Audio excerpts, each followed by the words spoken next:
should not be censored because people don't like what one person has to say. If you don't like it, then don't listen to it. This should not be an issue that almost college-level musicians who are playing college-level and professional-level music are having. This is a perfect example of what everyone sitting at this table ran on, which was ending indoctrination in the classrooms and ending radical curriculum. The Watertown School Board doubling down. Musicians frustrated and speaking out after a vote to remove a piece of music they have been practicing for months. 1 week ago, Merrill Hubbard spoke with Sophia, one of more than 30 students that are in the Wind Symphony.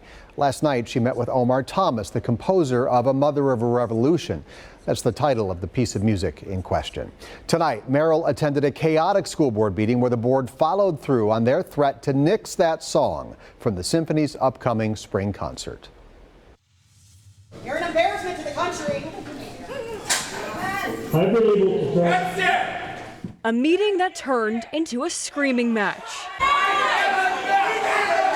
The Watertown School Board doubled down and in a 7-1 vote decided to remove a piece of music from the spring concert that's days away. This is a perfect example of what everyone sitting at this table ran on, which was ending indoctrination in the classrooms and ending radical curriculum. The board said it violates their controversial issues policy by, quote, indoctrinating kids and endorsing violence. They also placed blame on the band director's intentions. Political violence is not something we praise with music or song. I do think everybody in this room has a right to be appalled, but it's at your music teacher. The piece at the center of this controversy is titled A Mother of a Revolution. It was written to honor the legacy of a transgender activist named Marsha Johnson and the 1969 Stonewall Uprising, which was a series of protests led by LGBTQ+ people in response to a police raid in New York. Before the decision was made, parents, students, and musicians pleaded to let the music play. It's a band piece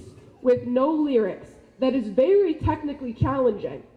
And we have worked so hard for months. Multiple students who took the stand were emotional, saying it feels like the LGBTQ+ community as a whole is being rejected. I don't think you guys understand how hard it is to listen to you guys not acceptance, because I know what it's like to not be accepted. Parents spoke up for the band instructor, who followed a board policy by giving students and families the chance to opt themselves out from performing the song if they thought it was controversial. That letter was sent back in October. That should have been the end of the story. Despite dozens protesting, the school board voted to remove the piece of music from the concert. After the meeting, reporters were told to wait for members to ask further questions. I got no answers. Are you guys going to be watching the performance at all? Are you going to see the performance, sir? Are you going to watch the performance, sir? Are you guys going to talk about your decision on this, why you made this decision? No? Is there any way I could grab you for a comment on this at all? Are you sure you don't want to talk about this decision? Are you going to see the spring performance? You're not going to see it? The spring concert is May 18th. The high school symphony still has other music to perform, but A Mother of a Revolution won't be allowed on the program. In Watertown, Merrill Hubbard, TMJ4 News.